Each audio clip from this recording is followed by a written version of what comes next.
not on the It's agenda. not on your agenda. It's just in Dropbox still. But Oh, it's still in Yeah, Dropbox. just in Okay. Dropbox. Okay. I'd like to call to order the special meeting for October 22nd of 2019. If I could please have Councilman Zilli lead us in the pledge. I pledge allegiance to the flag of the United States of America and to the republic for which it stands, one nation, under God, indivisible, with liberty and justice for all. Thank you, sir. Please call the roll. Councilperson Modesto. Here. Councilperson Clem. Here. Councilperson Williams. Here. Councilperson Feckety. Here. Councilperson Zilli. Here. Councilperson Aprisco. Here. Councilperson Lynch. Here. Make sure everyone please speak into the mic tonight, if you will, so we are live streaming right now. And that way we can get a good recording as well. If I could have Pastor Cooper come up and give us a opening prayer, that'd be great. Here you go, Darren. Thanks for coming, sir. Always glad to be here. Let us pray. God, we are blessed in this wonderful season of fall. We know that as the end of the year is coming and kids are getting excited over the various holidays, that you will offer that protection as we gear up for Halloween. We know, God, that as our children are out and about, that we are there to keep them safe and to make sure that this city celebrates in this time of Halloween. Continue to be with the work of this council as they continue to discuss and work on the budget of this city. Continue to give them understanding and discernment in this time as we pray in the name of our Savior. Amen. Amen. Thank you, sir. Minutes for our previous meeting, I don't believe we have those ready until next November meeting, which will be the 12th. Communication, correspondence, and announcements from the mayor. I would like to take a pause here for a moment. Over the last couple of weeks, the Portage community has lost two very special ladies. Martha Willis passed away last week, as well as Deborah Reynolds, the wife of David Reynolds. If we could just take just a moment to keep both of those folks in our prayers and their families, since they served our community very well, and they will be truly missed. If we could just take a moment, that'd be great.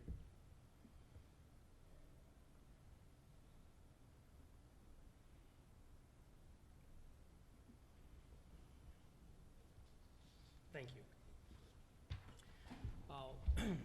We will have receptions and petitions and memorials. I believe there are any. Clerk Treasurer's report. I think this is all about you. Guys, we'll just talk about it with This whole night's about you. Reports from city officials, we're going to skip tonight. We will have that in November. And reports from standing committees. Madam President, are there anything you We Pass that. had a senior advisory breakfast and a movie this morning. Great. We had over 230 people attend. It was a wonderful event. Our seniors in the community love that. We have one in April and we have one in October every year. So mark your calendar for April. We'll have that again on the third Tuesday. So thank you to the IMAX and all the wonderful committee members that made that possible today. I'll reserve the budget committee comments till we get to the second reading of the 2020 budget. Okay. I would like to go a little bit away from the agenda. We received the IDEM report today, the final IDEM report today from the state on the ArcelorMittal dump, which was back in August. And I'd like to bring Tracy up from our sanitation department. She is a scientist in this stuff, and she has helped us in the past understand some of this. And there is a report, a summary report in front of you. This is extremely important that we know what's going on out there with ArcelorMittal's dump and how all this happened. So go right ahead, Tracy. I appreciate you coming out tonight. Thank you. Thank you. So basically, we received this little report today, so I haven't been able to go through the whole entire thing and look at it. It's over 200 pages. So I have not been able. So basically, with the help of able to condense it a little bit. So just mainly for the incident. Now, all of us know what happened. There was a cyanide.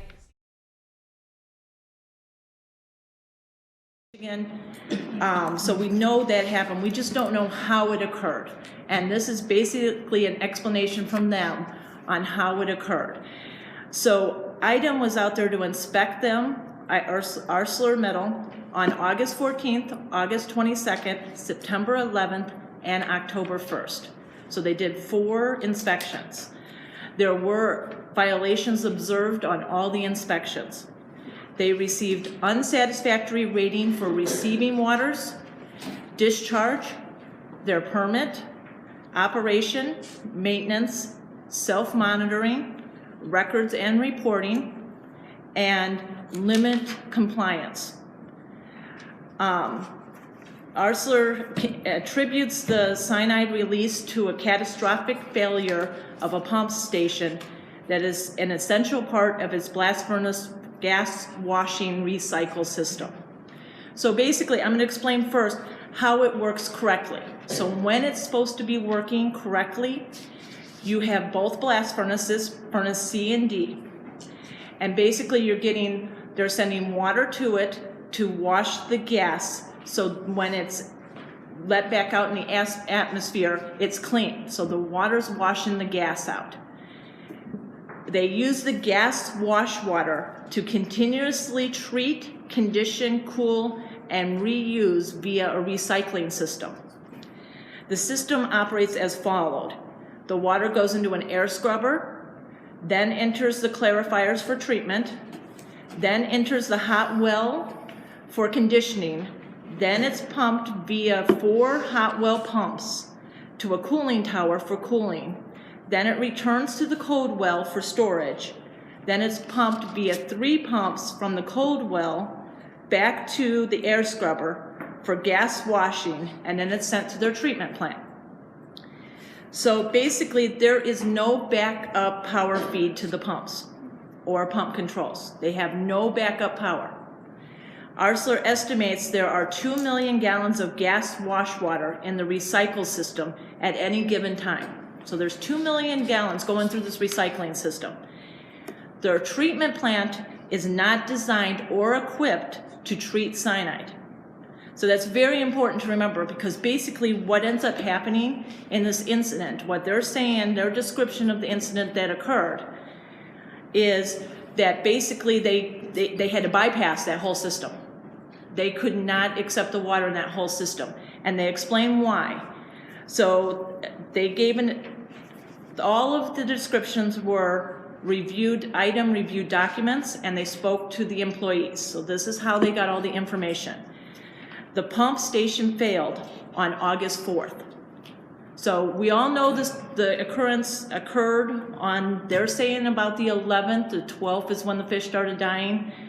Well, on the 4th at 3:20, an air release valve on a pump station, return line to the blast furnace, broke free.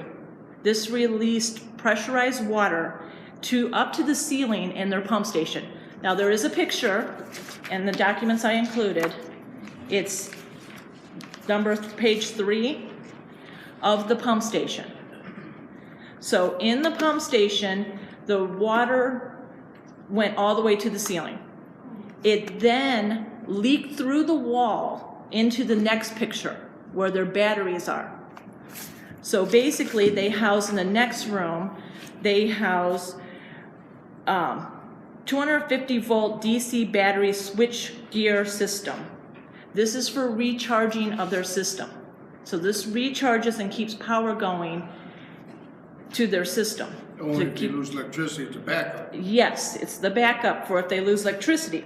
So there is no alarm in place to alert operators that the batteries have ceased to operate or to recharge. So on the 4th, they're saying they had no clue this occurred, that the water filled up, that it went in there, it caused the batteries to not recharge. They're saying there was no clue, nothing. They didn't know anything on it. On the 5th, there was an exceedance for ammonia, nitrogen. Their concentration, they're allowed to discharge 0.52 milligrams per liter of outfall 001, they tested it at a 0.92 milligrams per liter. They then indicated to IDEM that they did not know that at that time, they did not know how this occurred, how they got that, or anything, and they would investigate it. So the very next day, from when it's filled up with water and the batteries are down, they're now having exceedance. On the 11th at 6:37, the 25-volt DC battery system discharged to the point where the solenoid coils on the automatic check valve on the 4 wells and 4 hot well wells and 3 cold well pumps were not powered. So they lost power to all their wells. The automatic check valves on every pump failed in a closed position. So now all of them failed at a closed position, all the pumps. So this rendered the pump station entirely inoperable. Without the hot and cold well pumping capacity, the use of lake water was used. So they then switched to lake water to cool and to do what they needed to do in the blast furnace. So they continued operating.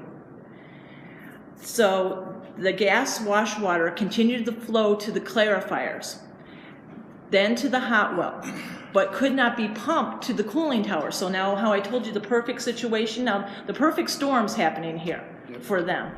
So now they can't pump it to the cooling towers. So then it continues to return to the cold well, but cannot be pumped to the air scrubbers. So they can't get any of their treatment done that they need to get because, as I said before, the treatment plant cannot treat this. So this is treated in this recycling system. So when this all occurred, the gas wash well water level in the hot well and the cold well rose to elevation that reached and overflowed the weir. So now it's going over their weir and into their 24-inch sewers. Then it's going to the treatment plant. So now it's just bypassed their whole treatment and gone into the treatment plant. This is going at a rate of thousands of gallons of water per minute. The influx of the water adversely impacted the operation of the clarifiers. So now, because of this large amount of water going to the clarifiers, it is causing them not to work properly. Additionally, the influx of water overloaded the line that carried gas wash water to the clarifiers, causing used gas wash water to overflow from the manholes and flood the area around the clarifiers. So everything that just went into that sewer is now coming back up the manholes, and it's flooding them out. So like I said, it's a perfect storm. They're getting flooded out from every direction, but continue to operate. Continue to operate. Because the rate of the water entering the pump station exceeded the capacity, they overflowed, and the pump station further to rise. The pump station flooded, with water reaching a level of 5 to 6 feet above the pump station floor, and it submerged all the electrical power feeds to the pumps. A pit outside the pump station, which houses their makeup water, also flooded. The staff vacuumed the water out of the pit at an estimated volume of 6,000 gallons and directed it to the water treatment plant. So now again, it went to the water treatment plant without being treated. Their staff then entered the pit and manually turned off the lake water makeup water. So now they're stopping the water coming in. So they're finally getting it and they're stopping the water from coming in. At that point, the water in the pump station begins to recede. So it starts to go away. The staff also reduced the volume of the water from the slag pit to their DIW, which is another type of sewage area that they go to facilitate the receding of the flood water. On August 15th, so now that was on the 11th this occurred. On the 15th at 2:20, the repairs to the pump station were completed, and the pump station was returned to service. At that time, the employees ceased use of the lake water and resumed to use the recycled water from the blast furnace gas washing operations. From the time of the failure of August 11th, so they're not even counting the 4th when all of this occurred to make this occur, until the pump station was returned to service on August 15th, essentially all of the gas washing wastewater, including the approximate 2 million gallons of gas wash water in the recycling system at the time of failure, the pump station floodwaters, and the continuously generated once through the gas wash water, was released via the hot well overflow weir at a rate of thousands of gallons per minute into the 24-inch sewer, into a DIW sewer, into the treatment plant, through outfall 011, and ultimately through outfall 001. So they're saying it just, how it went, it didn't go through the recycling, it just overflowed each area and went into the sewers, into the treatment plant, and out the discharge without monitoring. It is unclear whether all of the floodwaters around the blast furnace gas washing recycle system clarifiers were vacuumed up and transported to the treatment plant, or if some of the floodwaters washed out via outfall 002, which we did see some exceedances in 002 that they were supposed to not have any cyanide at all in that outfall. So it basically was the perfect storm. Everything that could go wrong went wrong at that time. And there's photos back there to show like where it went, what it flooded. I got a Everything. It was question. on the news a little while. I got a question about the perfect storm. How often does a perfect storm happen?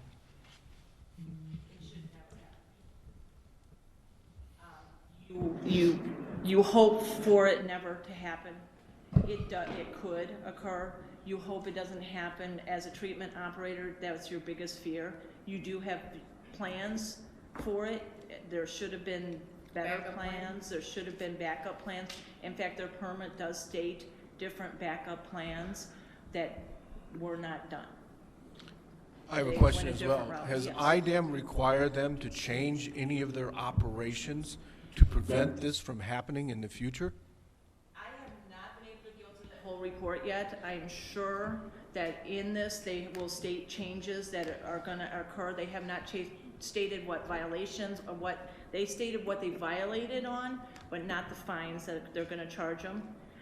Like I said, it was 200 and something pages, and I received Okay. it this afternoon and I was able to go through the incident. But that would be something that you would be able to glean from that 200-page report. Correct. It should be in there. I should be able to, they should have a conclusion, and I should be able to, and there'll be a larger report done later, once I can review it some more. So if I could, the report came in around 12:30, 1 o'clock. It was not the final report of violations and/or penalties or recommendations. I did not see that. I skimmed through the 269 pages.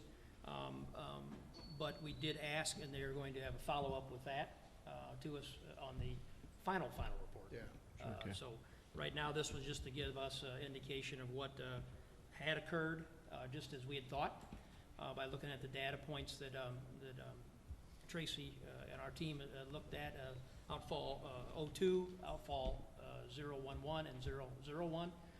02 should have never had any cyanide, and it proves here that it overflowed into 2. Their permit did not allow that. So there's multiple violations and multiple problems.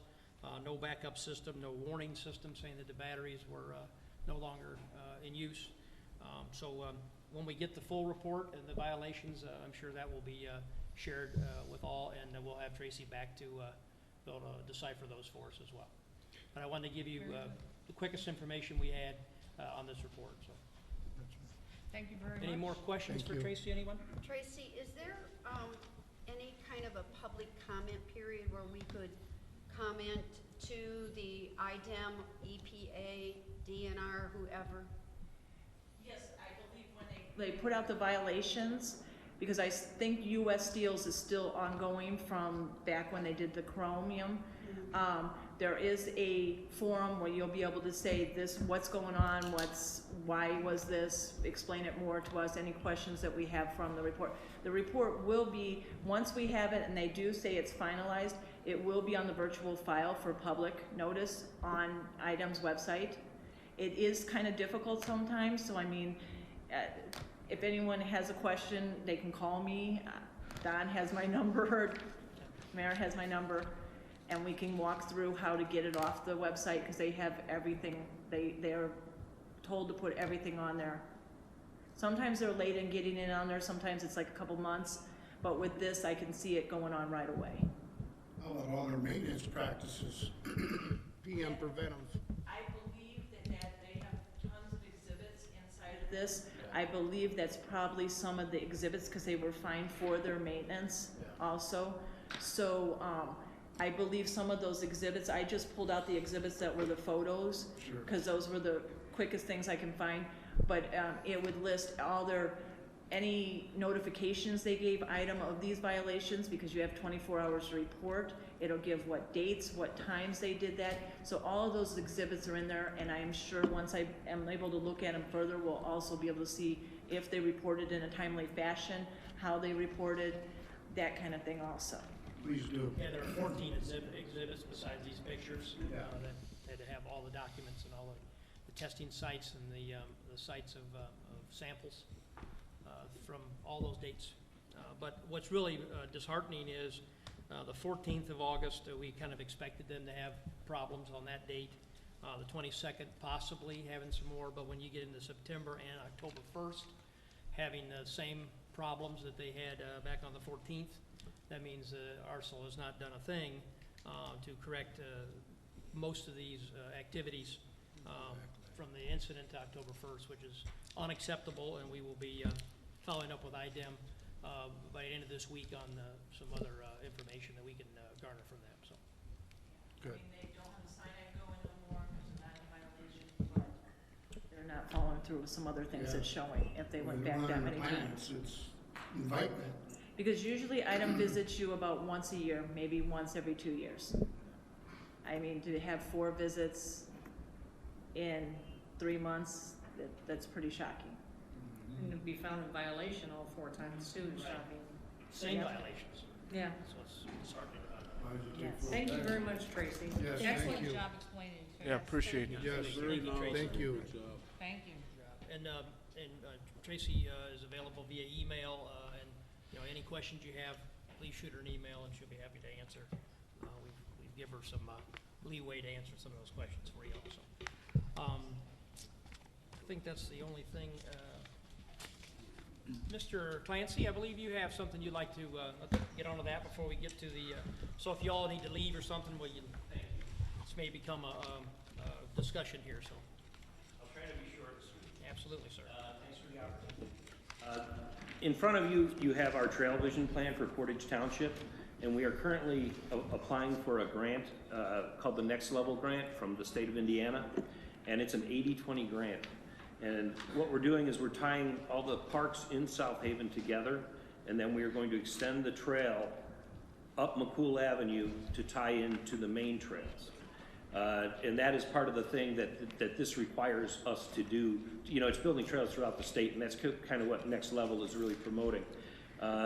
It's basically, it could take up to 4 years to complete, but the beauty of this is that, like I said, it's an 80-20 grant, so it's an opportunity to get a lot of things done. And the neat thing with the 20% is that a lot of the things that you put into it or that other entities want to help with counts as part of that 20% match. So now instead of 1.2 million, we might be spending $500,000 to $600,000 on a $6 million project. Obviously, we have to get the grant to do it because we don't have that kind of money without that help. A portion of it obviously goes through the city of Portage on McCool, from the bridge over the tollway to the trail itself. That's the only part that's actually in Portage. But because it's in Portage, we would need you guys to be our partners. We have already partnered with the county, and they are helping us, assisting us in every way possible. So this is basically the last step. So if you guys could all we're looking for is a letter of support, and if you could do that for me, that'd be great. The grant is due prior to November, so it's a time thing, but we couldn't come to you until everything else was in place. Sure. So it's a little bit under the gun, but we'd appreciate your support and partner with us. And then in long term, if we look 10 to 15 years down the road, this could actually tie into Valparaiso. So it's growing the trails, what the intent is, and so I'd appreciate your help. Absolutely. You bet. We applied for the same next level grants program for our north side, and we learned from not getting it last time, you need partners. So what you're doing here is exactly what we'd be doing, so we're with you. We understand that you need a partner, and I would be happy out of the mayor's office, and I'm sure the council would sign on as well as understand that we can be a partner with you. Awesome. So, thank you guys very, very we'd much. like to, Absolutely. we'd like to help. I'll make a motion to go ahead and do that for the city council. I'll make a motion to go ahead and approve the plan. Second, I'll second that motion. Okay. And Ken can write that up for us? Yeah. Is that fair? Okay. We need to vote And- on it? Yeah, hold on, and then you just get with Brennan on what details we need in there, Ken? Alrighty. Mr. Clancy, I meant to say, sorry. We do have a motion and a second. Do we have any more discussion? All those in favor, please say aye. Aye. Opposed? Yes, sir. Nice. Good job. Thank you, Brennan, for Yes. all you're doing for that. Alrighty. Introduction of second reading of 2020 budget. Scott, would you please take that since you're the budget chairman? Yes, before I read the ordinance/resolution, I want to reinforce the cooperation that the Budget Committee has gotten on putting this 2020 budget together. It's been a challenge. We started out with about a $1.5 million gap that we had to close. That started back in July. So we've had numerous meetings with the department heads, the Budget Committee, which is comprised of Liz Modesto and Pat Klim and myself. And I want to again thank the Clerk Treasurer Stidham, the RDC Administrator Colin Highlands, certainly the department heads who were an integral part of closing that gap, and thank them for their efforts and contributions. So with that said, I'll go ahead and read the ordinance/resolution that we plan on adopting this evening. Ordinance/resolution number 19-16. Be it ordained/resolved by the City of Portage Common Council that for the expenses of Portage Civil City for the year ending December 31st, 2020, the sums herein specified are hereby appropriated and ordered set apart out of the several funds herein named and for the purposes herein specified, subject to the laws governing the same. Such sums herein appropriated shall be held to include all expenditures authorized to be made during the year, unless otherwise expressly stipulated and provided for by law. In addition, for the purposes of raising revenue to meet the necessary expenses of Portage Civil City, the property tax levies and property tax rates as herein specified are included herein. Budget Form 4-B for all funds must be completed and submitted in the manner prescribed by the Department of Local Government Finance.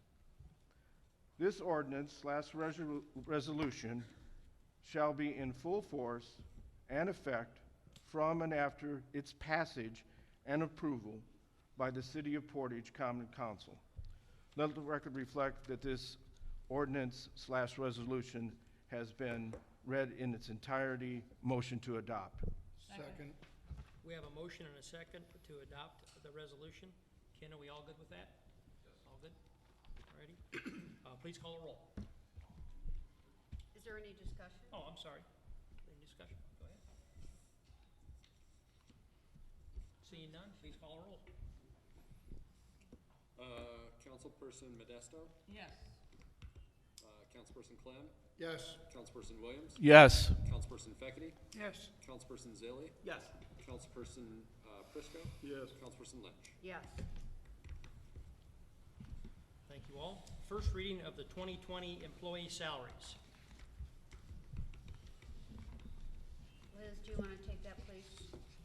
Well, and just real quick before she gets started, I'm gonna be passing, this is the one thing we actually have to sign tonight, because we have to upload it to DLGF real quick. So I'm gonna pass around on the second page. Please mark that you voted yes, and then sign your name. Thank you, sorry. Sorry about that. For the budget, right? For the budget? Yes, that's for the Yes, budget. budget, yeah. 2020 employee salaries. An ordinance establishing the amount of salaries and compensation to be paid to all appointed employees and officers of the city of Portage, Porter County, Indiana for the year 2020, be it, and it is hereby ordained by the Common Council of the city of Portage, Porter County, Indiana as follows. Salary schedule as presented by John M. Cannon, Mayor of the Common Council of the city of Portage, Porter County, Indiana. I, the undersigned John M. Cannon, Mayor of the city of Portage, Porter County, Indiana, as required by IC 36-4-7-3 by Acts 1980, PL 212, Section 3, and IC 36-8-3-3 by Acts 1981, PL 309, Section 52, hereby fixes salaries and pay schedule for the appointed officers and employees of the city of Portage, Porter County, Indiana, beginning with the first pay period in January 2020 through the last pay period in December of 2020, and request that such salary rates approved by the Common Council. Section 1, that from the first pay date in January 2020 through the last pay date in December of 2020, the salary and pay schedule for the appointed officers and employees of the city of Portage, Porter County, Indiana be fixed as follows. Let the record show that this was read in its entirety.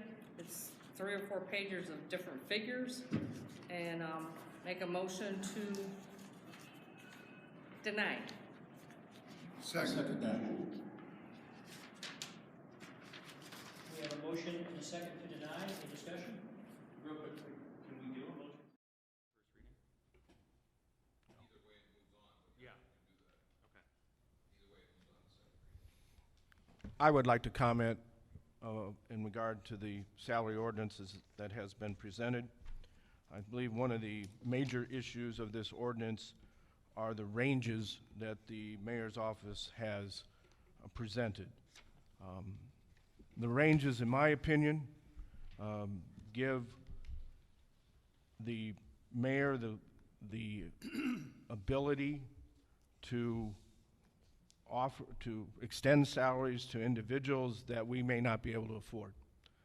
We have an extremely tight budget this year, and with those ranges, the mayor has the capability to pay the higher end of the range, and that could really create a problem in terms of the budget. So what I recommend that be done is we take the 2019 salaries, we add the recommended percentages that are coming out of this ordinances to those 2019 salaries, so we have a fixed amount, so we know exactly what the salaries are going to be.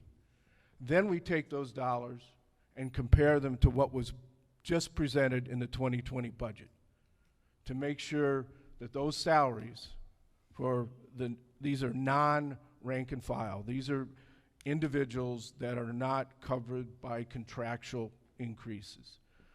And then we compare those numbers to see how those dollar amounts compare to what is budgeted. I think that's fiscally responsible, and I believe that is a sound approach to how we should handle salaries in the coming year.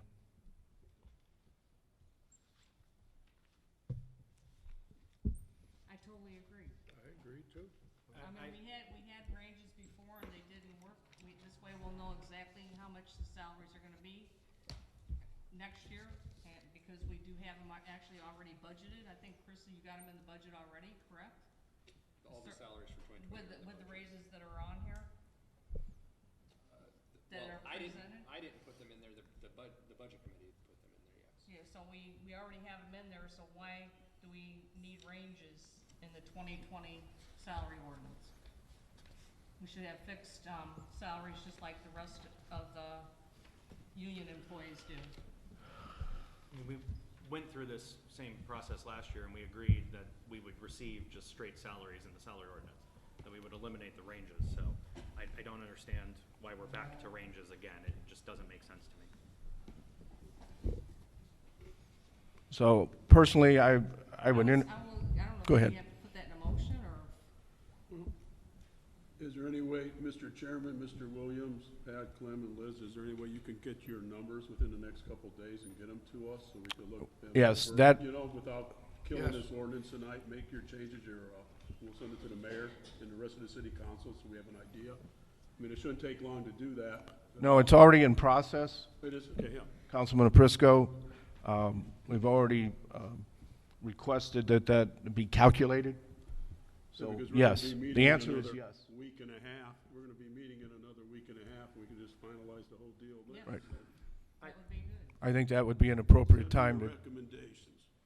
Colin? Colin? If I can step in and make one comment here, so we understand exactly where you guys are coming from in terms of the mayor's ability to increase, and obviously, you know, what we have budgeted is what's in the actual budget. So no matter what the salaries that are going to be sent to Chris to include are what's included in the budget.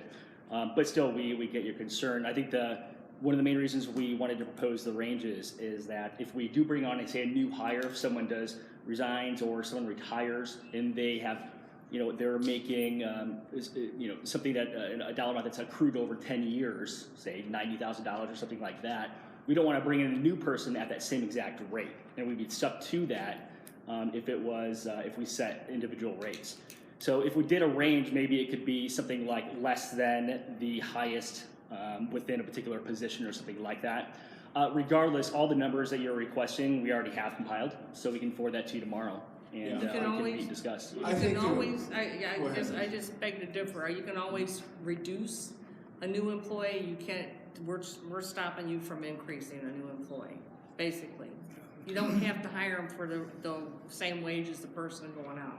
It's a good clarification, and so and that's why the ordinance should read, of course, max salary in this case. So we should make sure the new one reads max Exactly. salary. So You know, it doesn't even Yeah. have to read max, it just has to have a salary for that position, you don't have to hire them back in for that for that pay rate. Yeah, So, you don't have to, you know. if you get rid of a guy at $90,000, don't mean you gotta hire the new guy at $90,000. that's the point, right? That's what we're saying. Yep. Okay. If Yeah, you- that's why in the mayor's mind, in our mind, in initial discussions, the ranges gave us that flexibility to start at a lower salary if we brought in someone new. But we understand your point that it could also be an increase if it's a higher pay, for example. So we understand that. I think it needs to be addressed before we move forward anyway. Yeah, and I also want to address something here too, Chairman, if we can use it in the mayor. I have an issue with percentages of salaries from department to department. I think it's very unfair. One department's getting 3% and the other one's only getting 1.5%. I think that's very disrespectful to our police department, and I'll never support that. Never. You're giving a 3% raise across the board, 3.5% to some individuals in the fire department, and then across the board, you're giving 1.5% to the police salaries? Absolutely not. We are not dividing our community that fashion, putting one value over more than the other. I ask you to make that equal across the board. Well, we followed the collective bargaining agreement for the rank and file, and the same raise that they are getting in their particular contract is the same thing we push forward for the brass. Salary does not have bargaining unit. Say again?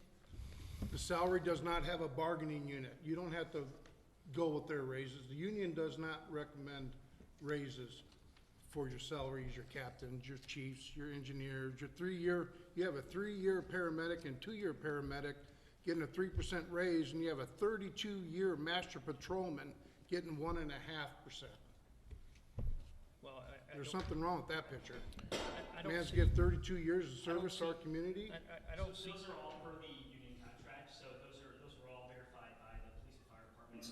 So when they submit their budget request, the rank and file, which are listed there as the non-exempt, Those are, was it 3% for fire and then 1.5% for police as part of the contract negotiation? So the mayor doesn't have flexibility with that one. I think, we don't want to complicate this. No. We want to, I think our first step is to do what I've recommended, is to take those 2019 salaries, add the percentages, and see where that comes out and how that compares to the budget. Then if we need to take a look at those percentages further, then we'll do that. But we need to take this as a step at a time so we don't lose what our focus and purpose is. I'm not losing focus. No, I know. I'm not losing focus whatsoever. Well, I remember when we were in the budget talks. I'm sorry, I didn't realize you were talking. The fire chief said that he would give his raises to his rank and file, so I can understand where the 3.5 came in for the assistant and the division chiefs in the fire department. I don't really agree with that, but that's something he did volunteer in the budget talks. For 1 year. Well, he said For 1 year. I got an email from him tonight, says he'll only do that for 1 year. Okay, the whole thing is that truthfully, he might not be the fire chief next year, you don't know. You got a new mayor maybe coming in and he might not, so why penalize that position? My thing is just because he's satisfied with that position, that pay, doesn't mean that someone else will be. That's very true. So, And I have two things. One, are we gonna have a separate elected official salary ordinance? yes. Because the board treasurer and the mayor are included on this salary ordinance. Correct, yeah, they'll be stricken from this. Okay. But, My second question, I see at the bottom, it says positions listed as vacant are not budgeted for 2020. Additional revenue sources would need to be identified prior to filling the vacancies. So we have city administrator, human resources, director of planning, and superintendent at streets and sanitation. My concern here is if these positions are left in the budget and we know that, or left in the ordinance and we know that they're unbudgeted, there is absolutely nothing preventing whoever the mayor is in January from hiring these unbudgeted positions. True. Without figuring out where the money comes from. They're in the ordinance. I mean, that little phrase at the bottom isn't gonna prevent somebody from hiring somebody, correct, Ken? That's a good point, Colin. Yeah. So we actually discussed that very thing. And so Mayor Kanan initially said, okay, say I don't win the election, I want to behold the next mayor to what we have listed here. Maybe the new mayor wants a planner or a city administrator. So at least we're providing the ranges in there, and what was the concept. But with this note that it would have to be, you'd have to find additional money or reduce other positions in order to find it. So maybe the salary ordinance, the new one we address, includes something of that fashion within the ordinance itself. Yeah, Exact pay. It just takes, there are 4 positions in here that with salaries all above $65,000 listed that aren't budgeted but could be hired because they're in this ordinance. Yeah. What's gonna happen logistically or possibly is whoever the mayor is hires those positions and then worries about the money in December, and that's a problem. Yeah, I mean, I don't think that's wise financially, and it's gonna put the budget committee in a bad spot. I'd rather see these come out and the mayor can request to add them back in next year. I think we budgeted for all these anyways already. Am I correct, Chris? No, we're not budgeted for these at all? No. These Yeah, are new positions? I think if, listed as vacant or on there just for reference and show They're not that- holding a spot? Well, no, there's no line item right now funding those particular positions. They're in there, so if a new mayor comes in, if they wanted to fill it. Now, if a new mayor wants to come in and then add to this and come to the council, that's absolutely fine too. That's a different approach with the same result. So. well, I wouldn't say the same result. I mean, where the budget's gonna come from. I mean, we would have a say in where that budget's gonna be. That's a lot of money that would need to budget, right there. It's not in the budget currently. Yeah, it's almost 300,000 Yes. on the minimum. No, I think Colin, what Colin's suggesting, it does accomplish the same thing, which is coming to you guys to add a position rather than having it in here and then be concerned about it. And I think that's just fine. I think that approach works. So if I can, we sent this information to all the council members, I believe on Friday morning. The budget as well as the salary ordinance, and no one called Colin or myself and had reservations, knowing that. going into today, which that's more or less 5 days. There was no pushback, there was no questions, no comments. I believe Scott did make reached out to Colin, I believe, in a meeting today, and may have had some reservations. But again, we had no one contact us over the weekend or over yesterday or today or Friday with any of these concerns, so we went ahead and presented it. We understand that, Mayor, but we felt we needed, at least I felt, that this needed to be discussed in a public forum and not necessarily express our views over the weekend. This is why we do what we do. This is why these ordinances are presented the way they are, so things can be presented in a public forum. I mean, Well, it's a first if you want- reading, so we'll come back to Yeah, it. if you, you know, if you want. Exactly what you guys are going to need So, to get over hold on. Yes, so we asked that information, I believe Colin gave 3 different emails saying that if you had questions, concerns, suggestions, please contact us, and no one seemed to contact us other than the budget chairman today at a budget meeting. We didn't have a one of the budget council- meeting, no. Well, you were at City Hall today, you Yeah. talked, yeah, you had a chance to. But it wasn't a budget meeting, sir. Well, you know, come on, Scott, you were there for the budget. So, and I had one of the council members tonight call me at 5:30 and said, I can't open the email, I don't even know what's going on with the agenda tonight. And that's just not what this is about. On Friday morning, we sent you this information, and no one gave us any feedback. You want to do it at a public meeting, I understand, but we didn't hash out the budget at a council meeting, we did it in a meeting. It was at a public budget meeting. It was a budget, I agree. You didn't let me Wasn't finish. behind, it wasn't You in didn't let email. me- You didn't let me finish. And the email correspondence between the council members did not include myself or Colin, back and forth about this conversation. So if you had this conversation via email, then maybe we should have been part of it, so. Can I say something, Mayor? Sure. For one, this should have been delivered to the budget committee, not as a whole council. It should have been discussed at a budget meeting, and it never was presented at a budget meeting, never. I asked about it twice, and you said you were still preparing it. Correct. Okay. So now you got it to us a few days before the council meeting. Correct. Now you're acting like we did wrong. I didn't say you did. Well, no, wrong. you're making a you could've- fuss about that. We didn't contact you You after we could've asked you about contacted it us. at budget meetings, and you didn't have it prepared. Well, it takes two Don't different point entities. fingers. Don't Hold on, do I'm not that. pointing any fingers. It takes 2 different entities to come up with these Well- numbers. And we were waiting to get that arranged, and the clerk treasurer's office has been a little busy, and we've been a little busy. So it's not an excuse, but that's what occurred. Okay, and I'm also gonna, make a recommendation that those vacant positions be removed from the ordinance. And the value of the dollars be removed as well. So I guess I have a second question now that I'm looking at it on the superintendent for streets and sanitation. Currently, it's a contracted employee and it's listed as vacant. Are we saying that that's unbudgeted in their budget, that their department head is not in the budget? No, it is. It's in the budget, Colin. Okay. Because we just moved. I made a motion. Salary. So I think, But you're gonna remove the superintendent's, that's on a That's, contract? it's vacant. Considered as vacant, but he's not vacant. To deny. It's so we come need to get that paid out of a different department, isn't he? This is the, salary ordinance, so it by definition is a contract employee, is not a salary employee.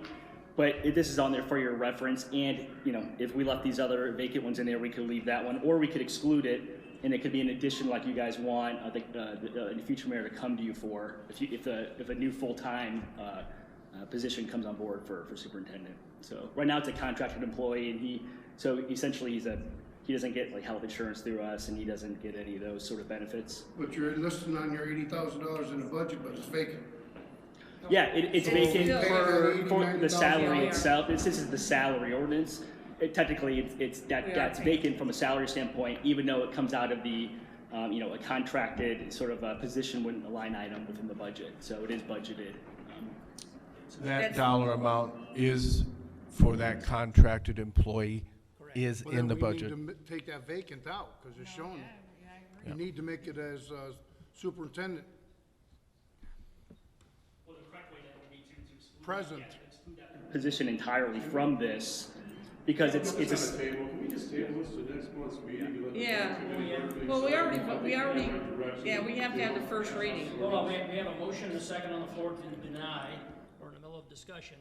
I believe we need to, Yeah, and then there was, I think, an attempt to make a motion to amend, so we need to Okay. deal with, the mayor's right, we need to deal with the motion to deny first. However, the effect of a motion to deny really has no effect, because either way, the way the statutes read, if it doesn't Second pass reading. the first reading, it goes to second reading. Obviously, the budget's required 2 readings anyway, so it will have no effect to do a motion to deny. I think it's clear to everybody that we need to make some changes, so you don't even need to take any action. It's just gonna automatically go to second reading, unless you wanna continue to discuss the recommended changes. So I'll withdraw my, When do we have, I'll, I'm sorry, when do we have to have the salary ordinance in place by? Isn't it December December? 31st? I think so, yeah, Yeah, that's what we've December done. 31st. I remember last year we did it in December. We did so, it yeah, after. I think we did it in January. one year. Yes. Yeah, we've done it. and then 2 years ago was June. Yeah. So, I have just one more question before we the finish city up discussion. administrator. On the superintendent, as a contracted employee, I'm just curious, No, where I it's work, not we were just affected at audited this for this point 'cause the reason. posi- How are we getting around employment law on that? How are we contracting an individual for a department head position? I do not know the answer to that. I know it was done. inherited that. Yeah, I know. inherited that. I'm just Board of Works curious. approved his contract, and that contract was signed by the Board of Work members and Okay. the superintendent of I just know, my company was just audited by the IRS for this very reason, so I was just curious how the city was dealing with that. I believe we sent him a 1099. No, I know, it's just, Yeah, we sent him a 1099. my I think the understanding. issue is the not paying employment Yeah, taxes. my understanding with how this works, it's on a spectrum. An independent contractor should be somebody who can do the same work for multiple clients, that they don't report to somebody, they don't work a set schedule. Whereas an employee is on the exact opposite end of that. I mean, this position clearly is on the exact opposite end of an Yeah, independent again, this contractor. has been going on 2.5 years, I think. Yeah. So, we probably should have. Yeah, I would just like to comment on that because I think, there is a concern there. The IRS guidelines, and correct me if I'm wrong, Mr. Elwood, clearly says that, has a controlling the behavior statute in the guidelines. And sometimes, you need to take a look at that in terms of whether or not an individual's behavior is controlled. So that may be a reason not to keep this position as a contracted employee. So we have a motion and a second to deny. Unless they withdraw. no, I would like to keep that amendment in there. I want those vacant. Well, wait a minute. You can't have your amendment until we vote on the motion to deny, or unless the motion to deny is withdrawn. So it doesn't matter if we deny it or. I'll take the motion away from denying it. We gotta go to second reading So anyways. now you can, Make amendments. Okay, I'd like to make Wait, amendment. he made the, Has to he, withdraw, someone has to withdraw both, or just one? who seconded it? withdrawing the motion sufficient, Okay. but did you make the second to deny? Yes, you did. Yes, I did. Will you withdraw your second? Yes, I withdraw my second. All right, and I make a motion for all these vacant positions, if they're vacant, to be removed from this ordinance, and if there's position as such as a contractor, they need to be put in, or labeled as an employee, not a vacant position. I'll second that motion.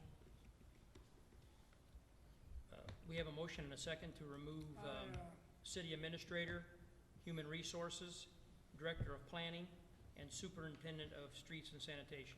No, From only if they're not vacant, then remove them, but if it's a new position and they're vacant positions, then we want them removed. Superintendent exists, but you got him as vacant. Is it a vacant, or is he a contractor? It depends on how you define salary. Yeah. The salary ordinance is actually approved, and that's something we need to discuss and bring it, So we wanna keep that one in, but the other three, if they're all vacant, then remove them off the salary ordinance, is what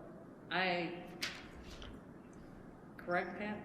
Well, if it's vacant, then if we pass that as vacant, he's still under contract, and it opens up $80,000 to $90,000 for a salary for someone. Am I correct? Yes. Yes. So I want that either filled as a position, contractor, or it be removed as vacant. That vacant's gotta go away. Every one of those vacants, need to be removed from the salary ordinance. And what would be wrong of putting a dollar amount in for that contracted employee in this ordinance? Is that okay? Ken, could we do that? That's what we gotta put in there. Well, that's what I'm saying. It needs to be put in there as a contract employee with the amount. With an amount. The vacant needs to be removed. Yes, And I would agree with that, totally. I seconded it. yeah.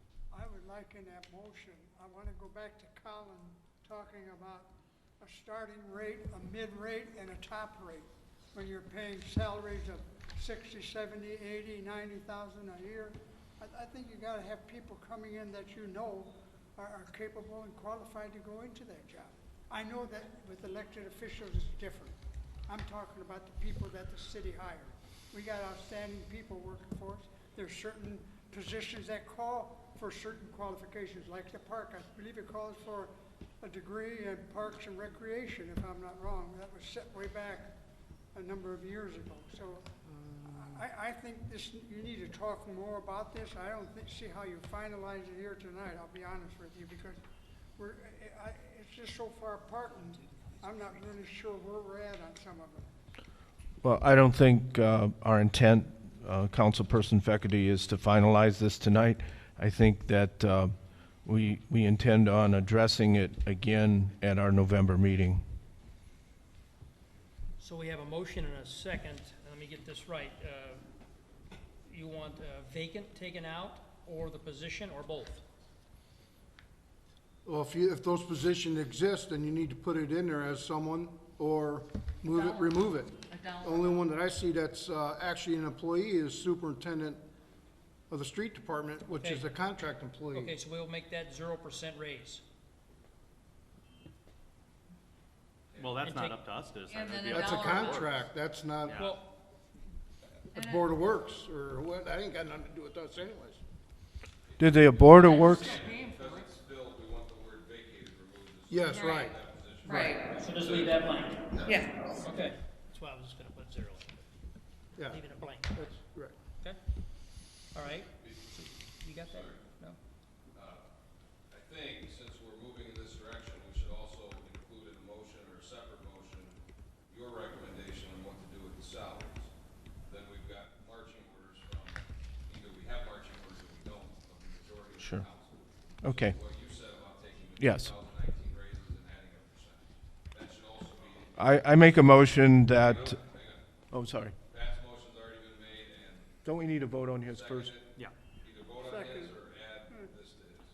I think we need to vote on his separately, and then I'll make a motion on what my recommendation is. We have a motion and a second on that motion. And we're voting on what? So what, We're taking out city administrator, we're taking out human resource manager, we're taking out director of planning, and putting in, taking the word vacant out of the raised column for streets and sanitation, because that person is a contracted employee at this point. Yes. That's the motion. Yes. Please call the roll. Councilperson Clint. Yes, Councilperson Williams. Yes. Councilperson Feckety. Yes. Councilperson Zilli. Yes. Councilperson Briscoe. Yes. Councilperson Lynch. Yes. Councilperson Modesto. Yes.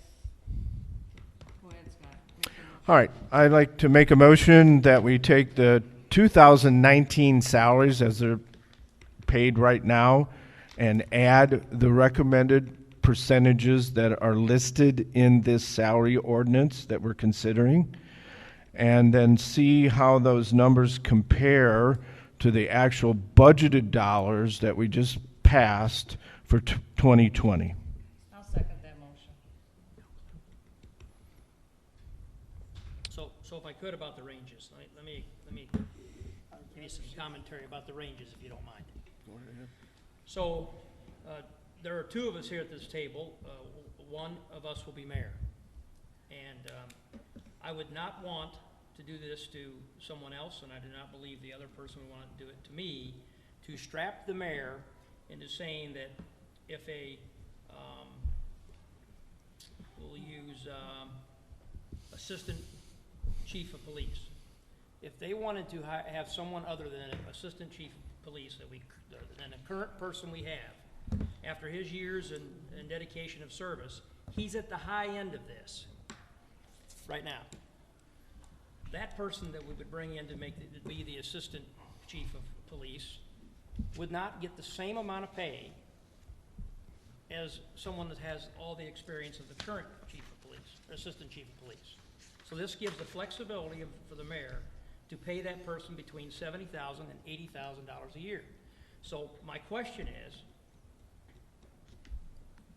if a new assistant chief of police, in my example, gets hired, and that person is gonna be at the current rate of around $77,000, is that the right thing to do to a new assistant police chief that doesn't have the experience as the current assistant police chief? So they would come at the low end of the range because they're new, they don't have the experience. Or if we find someone that's outstanding, that someone, either one of the possible mayor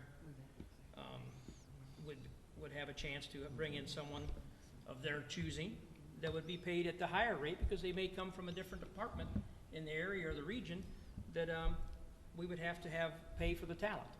So are we strapping one of the two of us for 2020? In 21, 22, and 21 and 22, this will not be an issue because there won't be a new administration.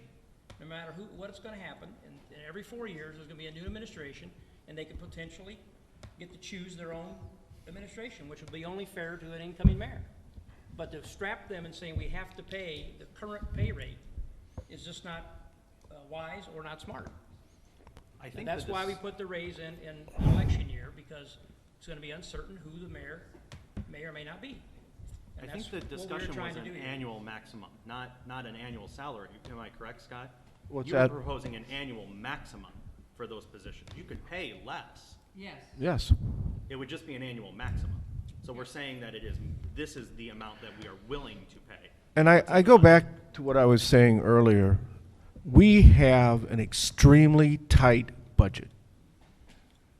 And if we do not have fixed amounts that we know exactly what we're working with, we could end up with a problem.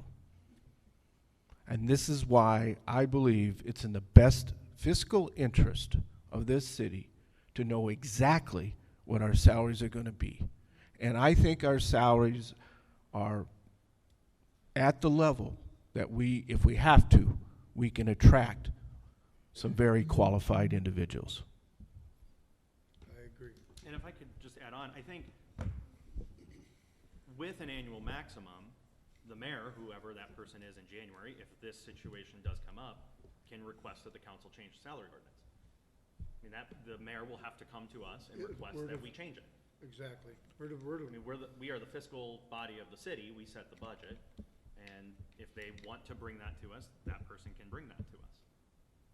But I think an annual maximum would be what we are all looking for. It would give the ability to pay less, but not more. Exactly. Yep. Now, I mean, So Scott wants to take out the minimum range and put in max. Just leave it at that. and the max would be the Actual 2019 salary. salary plus the raises that are listed in And then this the document. future mayor would have to come back to the council and ask for additional appropriation and different funding for a pay increase if some reason we had to replace someone. Well, yes, and then at Pay the end of the increase year, or you- whatever the raises are Yeah. proposed, That's the way the it same should thing work. would happen. You would take the Exactly. 2020 pay and add that raise for the 2021 salary. Absolutely. No matter what, that the amount that's chosen the back should not be, in total, should not be over what's budgeted, right? Correct. Right. Absolutely. It should be what is in the budget. You should be paying the salary ordinance, or setting the salary ordinance for what's in the budget. We could pay less, but we shouldn't pay more. This motion is the only way to ensure that the salaries we set are in line with the budget. Absolutely. Call vote. Call for the question. Call for a question requires a 5 out of 7 vote. I make a motion and we call the question.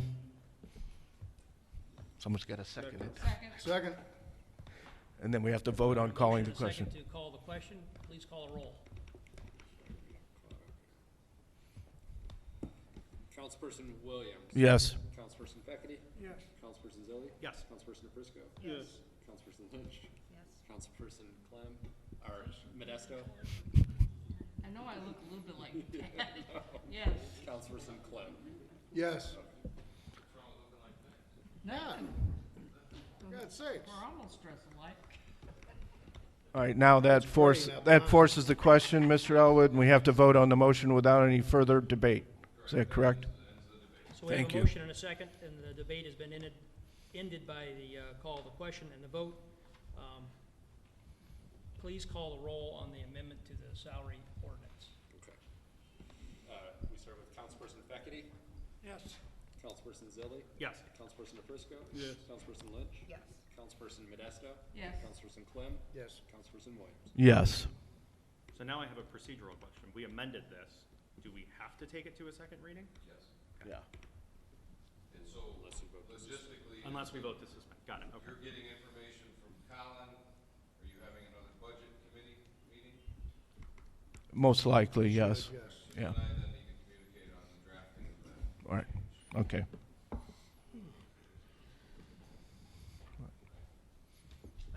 Why? Well, there's an amended ordinance, so there has to be a draft of an amended ordinance. Okay. I don't have to draft it, it just has to get drafted collectively. Okay. So, I have to draft it. Alrighty, introduction of resolutions.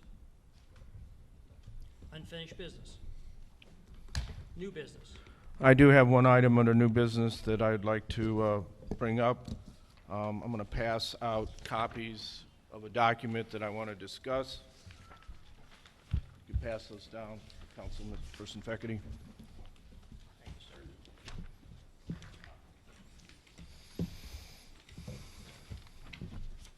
sir. This document addresses a fairly serious financial issue regarding local roads and street paving. In the course of working on this budget since July, we've also looked at this year's paving report and status, and I want to go through this document with the council to see if there's any questions, comments, input. And it's broken down into several categories. The first category is the 2019 paving budget based upon expected and budgeted revenue. So that was broken down by three sources: wheel tax funds of $857,222. Excuse me, $857,222. Local roads funding of $123,945, and community crossings, which is the match, of $1 million. I also want to note that community crossings grant is not guaranteed. It's something we apply for, and we were fortunate to get it this year, but it's not a guarantee. So we had available to the city approximately $1,981,000 in budgeted dollars that were available for paving. Through the Board of Works and the Mayor's office, there were several bids awarded.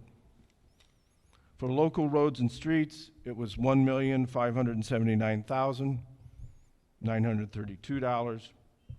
Willow Creek Road was $2.5 million and some change, for a total awarded bids of just over $4 million. So I hope you catch this. There was about $1.9 million in available revenue for these paving projects, but bids that were awarded totaled $4 million. So there's a difference about $2.1 million. Well, at that point, through identifying various other funding sources and change orders that were applied, the gap was reduced to about $1.4 million. So it was reduced. An attempt was made to reduce that gap. Just recently at the Board of Works, as of this morning, there were additional cuts proposed of $458,000 and some change. So again, attempts were made to try to close this gap. The reality is that we now have a funding gap for these projects that were awarded and started of a little over $1 million. So the question is, where does that money come from? I just talked about how tight the budget is and how hard the department heads have worked along with the committee to close a $1.5 million gap. And the reality is, we still have $1 million in paving that I don't know how we're going to cover. So I'm open to any comments. And actually, what should have been done, in my opinion, and I failed to mention that, when we realized that there was a $2.1 million difference, that was the point at which the administration and the Board of Works should have said, hey, time out. We need to take a look at this. We need to take a look at and be realistic that we don't have the money. But instead, they move forward in hopes that the dollars would appear. I think part of the problem that was created here was there was an expectation that we would be able to use stormwater funds to the tune of about $620,000. But stormwater dollars cannot be used to pay for asphalt and road materials. It's illegal. So stormwater couldn't contribute towards paving. We also had a pretty significant change order on Willow Creek Road. That was over, it was $384,058. So if you add the $384,000 to the $620, that's about $900,000 right there. That was potentially to be used to close this gap. The change order happened. That's why Willow Creek Road came in higher than was originally anticipated. What didn't happen was the $620,000 from stormwater. Now, these are not my numbers. These numbers came out of from the administration through the hard work of tracking these expenditures and tracking the revenue. I'm simply here to report the reality.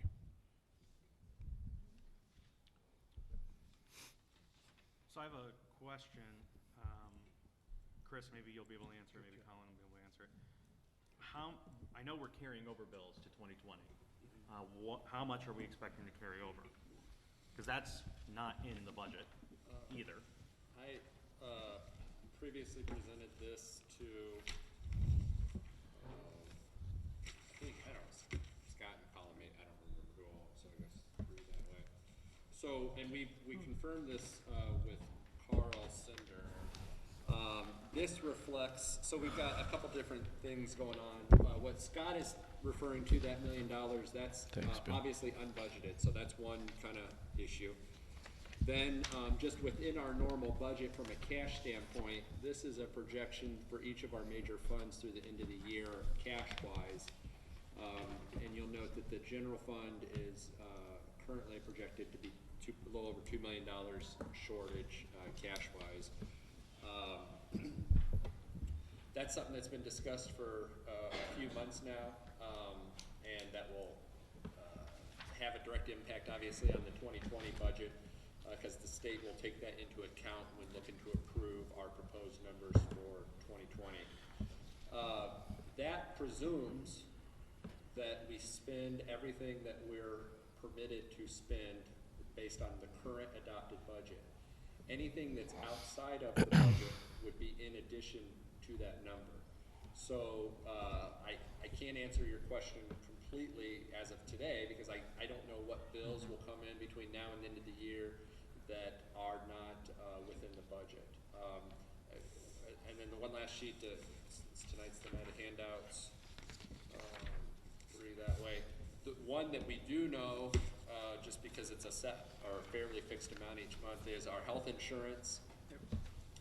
Our health insurance right now is projected to be short $811,000 and some change through the end of the year. That is based on the contracted amount that we pay. And so that would be, so each of these three items are in addition to each other, so they'd be cumulative. So we're looking at nearly $4 million. That will have to be addressed, correct, yes. Soon.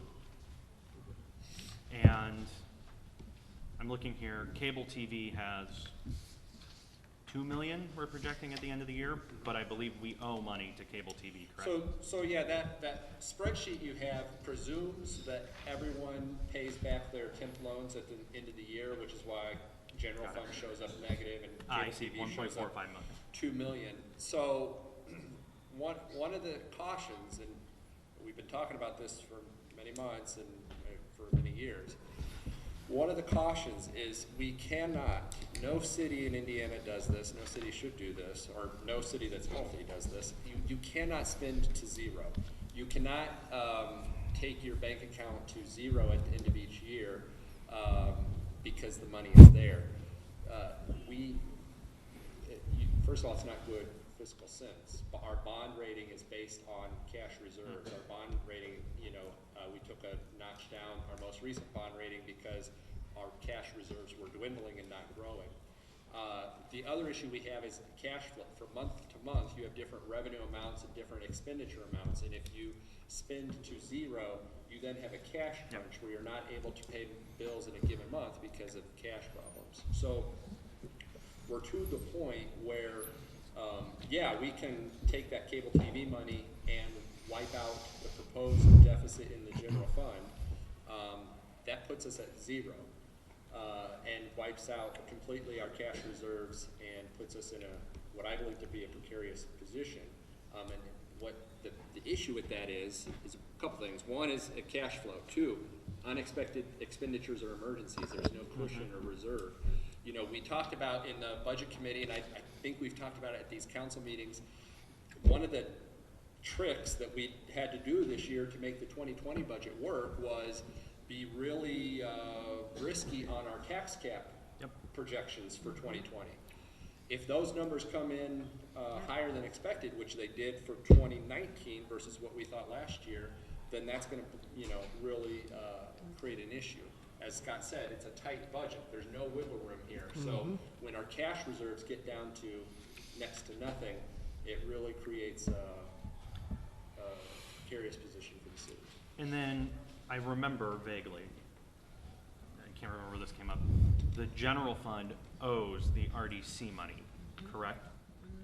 Well, yeah, the state board has indicated that the city, it's the city, not any one of the funds on the city side owe $1 million to reimburse paving that the RDC had loaned.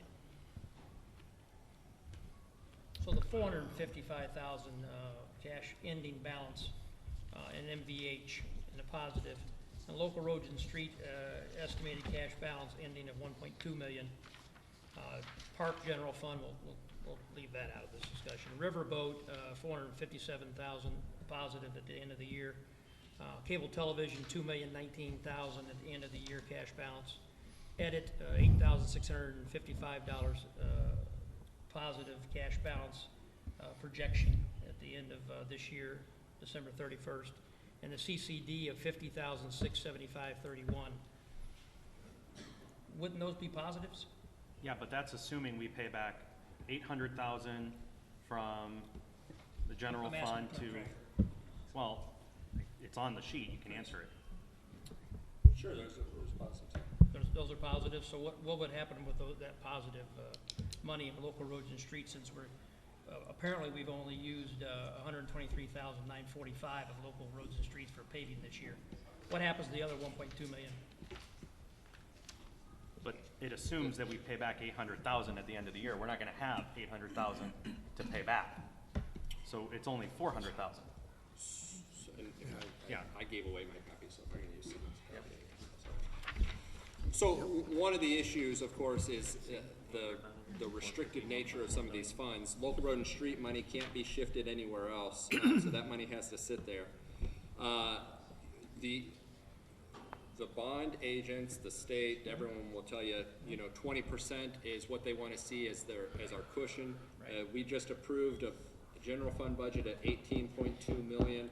So we're talking almost $4 million should be in the bank at the end of the year as opposed to a negative $2 million. So I think that's the issue. You pointed out just a second ago that cable TV has the $2 million. That's an unrestricted fund that could be shifted around. But then when you wipe the two out, then that's So what happens to the $1.2 million in local roads and streets at the end of the year? Does it roll over to next year? But that's assuming we pay back 800,000. We don't have 800,000 elsewhere to pay back. That's part of the estimate here, cash balance that we're handed here. So I'm not sure. It says 2019 end of year projection. Yes. Yes, it presumes everyone pays back their temp loans. But we don't Obviously, have, the general fund could not based They're on in this negative. because it's negative. Yeah. Correct.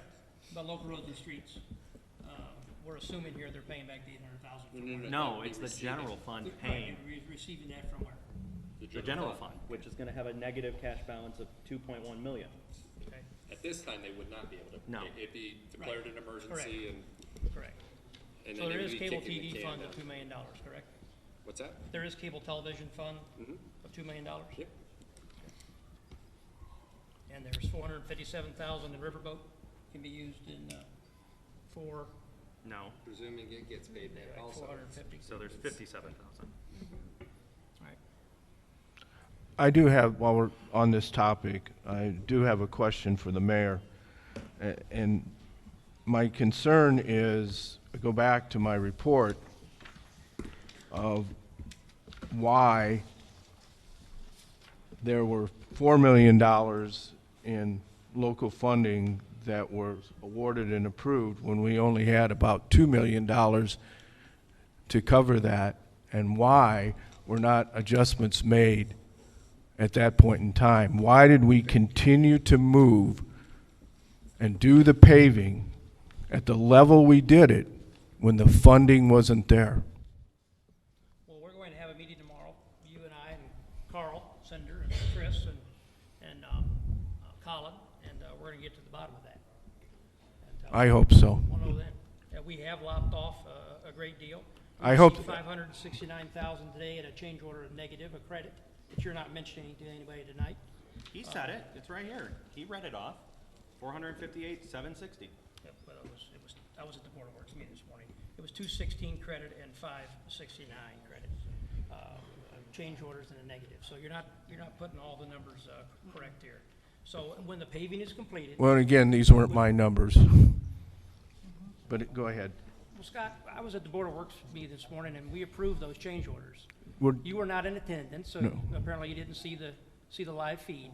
But those were change orders that were given this morning that were reductions in paving. And my understanding that the change orders that were approved this morning comes to the $458,760. Well, 216 and 569 is not 468. So. Is But that? were there change is that- orders increasing funding on other projects? Yes, they were. Some of those were going to be paid by the RDC, and they're also being paid by the RDC. Well, the RDC will vote to decide if we're gonna pay that. So it's part of the bond, and they already approved it before we did the paving of the street and driveway. So, again, I have a question. Again, we'll have this figured out and wrapped up tomorrow, in our meeting, Scott. And the change order estimates, that we'll have those for you as well, on the reductions. Is that fair? We'll meet tomorrow, yes. So it's not fair? I didn't say that. I said we'll have our meeting tomorrow. Yes, ma'am. It says under this paving status report, total bids awarded, $4 million. So I just am asking a question. Sure. So do the Board of Works, are those contracts that the Board of Works approved? Those are the highest bid, and then you lop off as time goes by. You also get change orders in the negatives and change orders in the positives. So in this case, like this morning, there was $800,000 in change orders in the negative. We're not obligated to pay $4 million. We've talked about the paving process 3 times now. So you go out to bid for the roads that you I understand. wanna do. You also get the highest amount possible to get the lowest bid amount per tonnage of asphalt. And then you have the right in the contract, in the bid contract to lower below the $4 million, of course, and hopefully we can get down to what we really, had paved.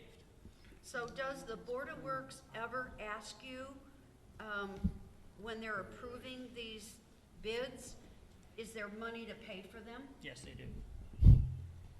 And you tell them there's money, but we Well- awarded bids twice as high as what there was money to pay for them? Again, the bid process is you bid high, and then you start reducing the paving projects as time goes along, and you get reductions in the, just like we did today, of 569 and 231, reduced in change orders. Yeah, but didn't we do change orders on Willow Creek Road that were And exceed 600,000? 364. And then Chrisman Road had a change order? Not Correct. yet, we haven't got the bills on Crispin Road. But there was a change order at some point, Yeah. correct? Yeah, for the planter boxes. So it goes both ways. Some It are sure does. decreases and some are increases. We still have $1 million gap to fill. Well, and we haven't got all the bills. So it could be more. We could be paying, it could be a $1.2 million gap. It wouldn't go over 4 million. Well, I understand Can't that, go but we over don't it, have but $4 you million go over to begin with. We have 1.9 million. I got one question. I'm looking at this, into your projections. We've had budget meetings how many times since July? 7. Okay. I think I've attended at least 6 of those, if maybe 5, other than being out of town. If we were projecting that we're gonna lose this much money, or be in the hole this much money, Chris, why didn't we know about this sooner? We did, we've talked about it. We've talked about it. Not $2 million. I was under the impression through all of our budget meetings that we were gonna carry over 800,000 for medical. Carl at one of our budget meetings talked about this and presented options and. Then why didn't we stop the spending then? Well, I think. Well, I'm the prob- serious. Yeah, I think the problem you guys have is you were trying to work on a 2020 budget while a 2019 budget was being spent in excess of. And there was you guys set the budget, you guys can't control how it gets spent is the problem. My question is though, the clerk treasurer can. You can stop if you see that we're Yeah, gonna have a we do. deficit. I'm sitting on $700,000 in invoices for paving that we can't pay.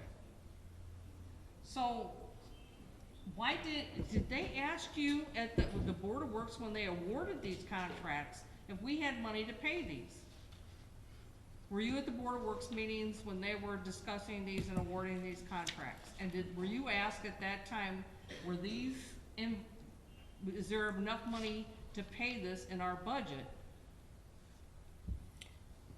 Well, you have to remember, first of all, I don't recall if they were I doubt it. That's typically not a question they would ask me, they would ask the mayor. And you'll have to recall, as Scott said, a initial proposal was presented paying for this out of stormwater. And that was denied by the stormwater board. So that created a big difference. I just can't comprehend how we could get into this type of financial situation at the end of the year and not have some type of mechanism cut off as far as spending and told the department heads that, we can't hire. We went through a lot under Olga's regime, 4 years of no raises, no hiring basically, only in emergency situations, and if we're this bad a shape, this should have been done a lot earlier than tonight. And it was, and you'll recall, well, perhaps you don't recall. Well, let me tell you who put Carl. that into place, Yeah. Chris. Under Olga's regime, it was the clerk treasurer and the budget chair. And I was the budget chair, Donna Pappas was the clerk treasurer.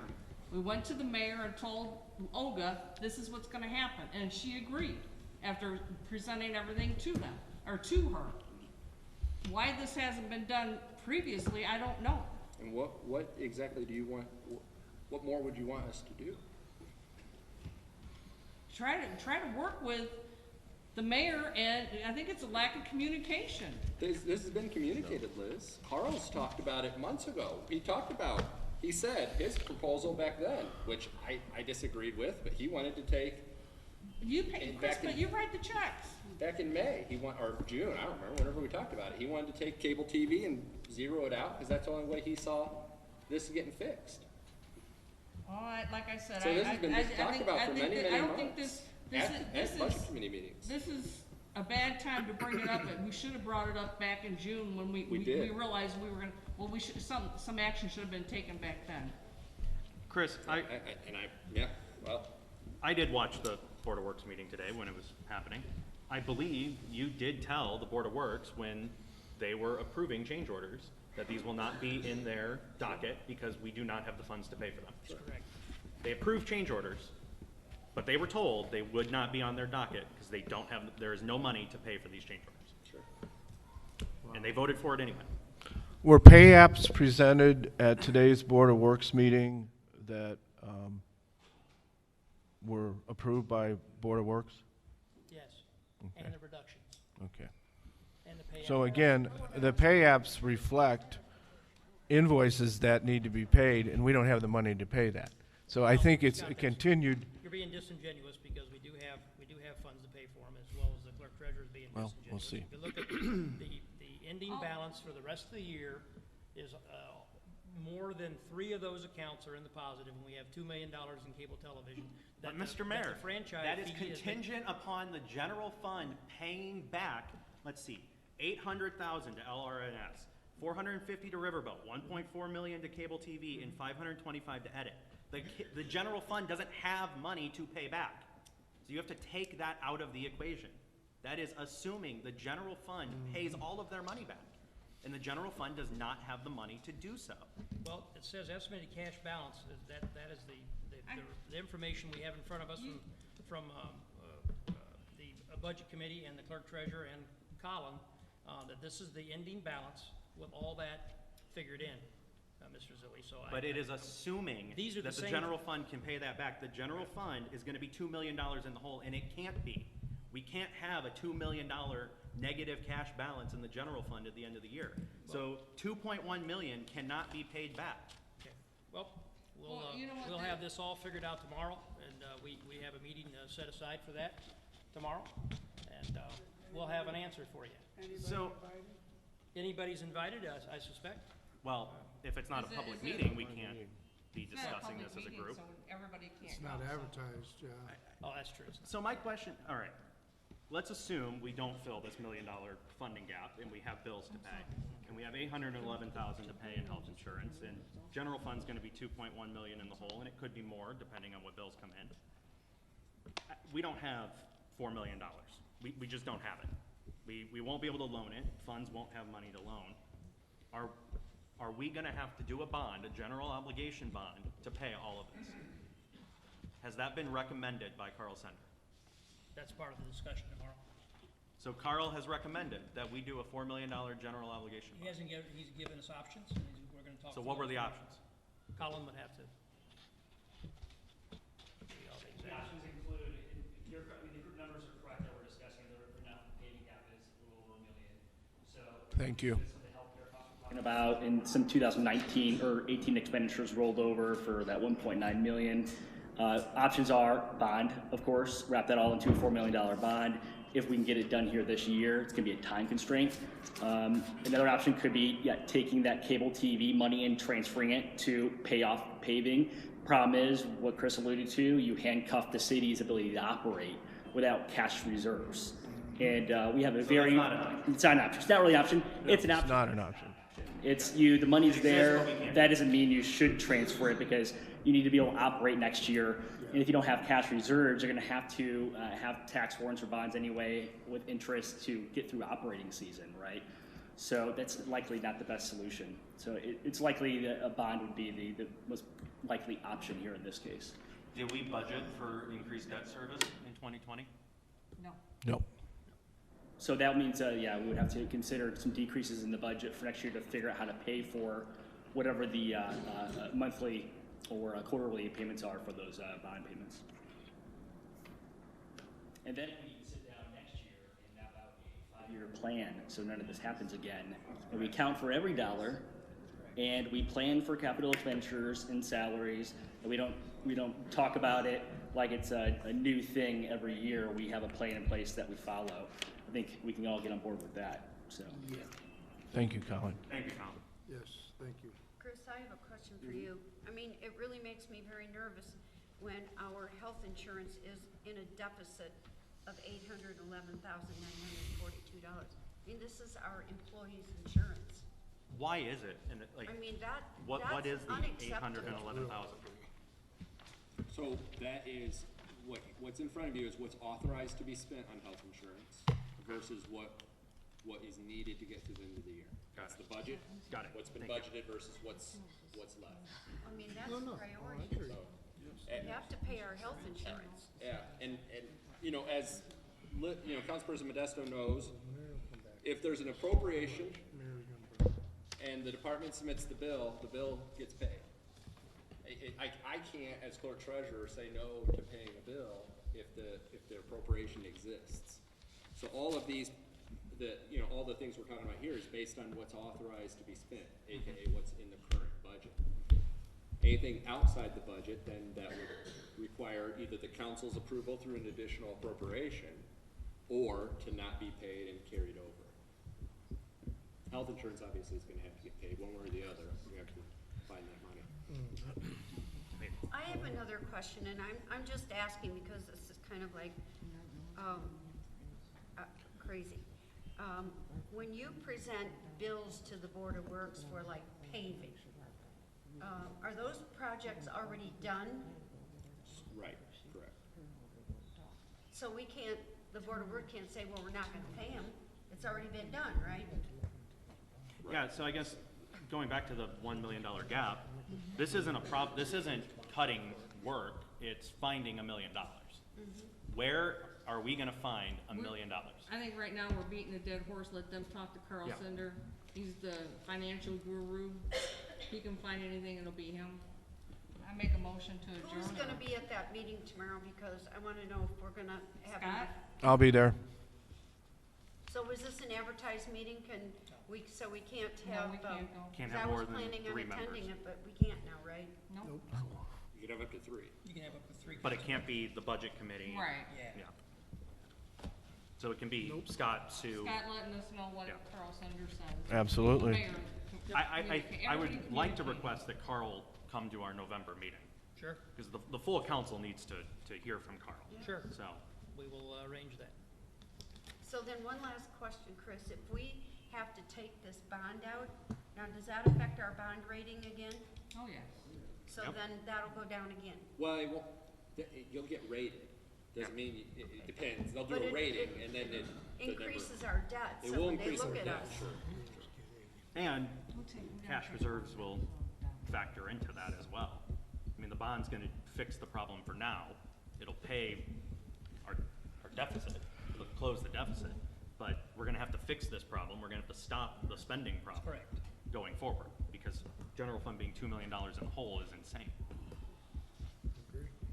Again, I gotta reiterate, this should have never came up at an October meeting. It should have came up a I lot agree. sooner than this, and spending should have been stopped as soon as we found out that we we're gonna have this much of a deficit. We fired new people, we fired a lot of, I think most of them have been temporary. I don't know how many positions we filled, but I remember going through this under Olga's regime, and she can testify to that we froze our budget for 2 years almost in a row. We did. And, if that's what you guys have to do next year, it's something that you have to do. We didn't give raises for, I believe, 4 years because of the same situation, but the clerk treasurer stopped the spending back in 1 year in April and told all the department heads, no, this is what you gotta live with. There's gonna be no more appropriations for us to make it through the end of the year. And it's not the departments that are going over, right? No. We talked about this in the We've budget asked our meeting too. departments to cut to the bare bones. Well, The fire department has money in their budget to pay. Even their if, stuff. I don't know what state statute says about if the Board of Works, cause I'm not the clerk treasurer, so I really don't know. What the state statute says, if the Board of Works passes something and we don't have the money to pay it, if the clerk treasurer's gotta write the check. I'm not, I don't know, and I don't pay it. That's why I just said we're sitting on so much in bills. that we're just gonna have to carry over until we have the cash. Just But- as we but- did last year. But And the year they're- before that. But Right. they're more this year than they've ever been before, and they're earlier. I mean, we're sitting on 700,000 in paving bills on October But 22nd. we all knew we were gonna carry over the 800,000, we knew that from budget meetings, and again, that's something we've carried over almost every year, so. Since Never we got 4 million. I'm sorry? Never 4 million. No, I'm not talking about 800,000. Sure. Just for the insurance premiums. I think I heard a motion to adjourn. Well, I made a motion I got to something adjourn. I'd No like to one talk seconded. about just for a minute, take everyone's time in a while when I got here. So, The last hour and a half, it was interesting listening to everybody, listening to all the issues that we do have, okay? The next city council and the next mayor's gonna have a lot on their plate, all right? Just wanna make a comment. Today, when I was driving through Portage, I was on Chrisman Road, and I was wondering who, built the swimming pool on Chrisman Road between Luke Oil and, the restaurant, Denny's. I'm looking at this thing, and I'll tell you what, I took a picture, and I'll email it to everybody. I've been told about this. But we're looking at all the shortfalls, and there's an elaborate, I mean, it's really elaborate. It's, I guess, Colin, it's for flowers. You made a comment earlier. Do you know what I'm talking Yeah, about? I think it's sent a off your planter email. box. But it's elaborate. If you're looking and you're pinching pennies, you're pinching nickels, you don't need to be building stuff like this. We just listened how short we are on money, but yet I'm looking out of my car window, I'm taking a picture, I'm looking for like a diving board. It's crazy. What you need to do is put something in the front and call it a day. Now, I don't know what's gonna go south of there, but that's another expenditure, probably $30,000 or $40,000. $50,000 does not need to be spent. This is Portage, Indiana, this isn't Beverly Hills. Really. I mean, you know, you sit here, you listen for an hour and a half, but yet you see stuff going on. Gotta watch what we're doing, whether it's a general fund, the RDC. The RDC spent millions of dollars. It could have been spent on 20. They did an open air pavilion. I read the newspaper, I see smiling faces. No, it's wrong. It's a waste of money. Start looking at what you're gonna do next year, okay? Got a good group coming on. But when I'm parked on Chrisman Road and I'm looking at something that looks like a swimming pool, it's sad. Put our money in different places, save it. So we're not discussing this. Thank you for your time. And Liz, I just want Thank to you. comment, if the clerk treasurer, whoever that person is, can advise the mayor on their spending. The mayor has to listen. Absolutely. Was there a second? Well, I think, well, Second, are we not doing Motion. any There's a public second. comment? It was a little late. Good motion point. to adjourn. Wasn't it? Yeah. We Yeah, have a but are we motion not and a doing second. any public comment? No. Well, it was a special meeting. Well, it's on the agenda, but okay. We I have a thought we motion did and a that second. earlier. Second, we got a motion, I second. second it. I We said have a motion and a second. Please call the roll. Councilperson Zilli? No. Councilperson DeFrisco? Yes. Councilperson Lynch? Yes. Councilperson, Modesto, sorry. Councilperson Clem? Yes. Councilperson Williams? No. Councilperson Feckity? yes.